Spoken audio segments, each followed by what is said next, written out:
Merci. Nous en venons à un amendement de suppression de l'article. Il est défendu, le 114, M. Cotenas. Monsieur Cotenas a la parole. Merci, Monsieur le Président. Madame la Ministre, en première lecture de ce texte, nous dénoncions déjà la logique austéritaire imposée à la sécurité sociale. Alors, vous avez beau jeu d'annoncer le chiffre de 4 milliards d'augmentation des dépenses d'assurance maladie l'année prochaine. Pourtant, vous savez, Madame la Ministre, Monsieur le rapporteur, que c'est 2 fois moins que ce qui serait nécessaire à la prise en compte, notamment, de l'évolution démographique. Il manque donc toujours 4 milliards d'euros à l'assurance maladie pour assurer la prise en charge des assurés à niveau constant l'année prochaine.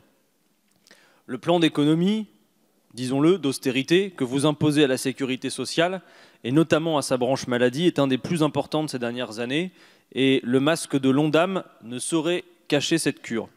Cet indicateur statistique est totalement déconnecté des réalités démographiques et sociales, mais vous en faites votre totem absolu. Vous feignez de vouloir améliorer la qualité des soins, mais le contrat d'amélioration de leur efficience est fondé sur la mise en concurrence des établissements entre eux.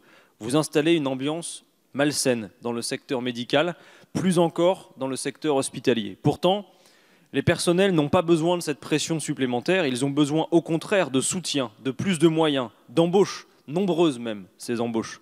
Conditions de travail difficiles, épuisement professionnel, mais aussi qualité d'accueil qui se dégrade, parfois même, cela a été dit dans nos débats, mise en danger des patients. Ce n'est pas digne de la 5e puissance économique du monde. Pourtant, vous conditionnez votre soutien financier à une réduction du nombre de prescriptions. Selon vous, entre 25 et 30% des actes de prescription ne seraient pas justifiés.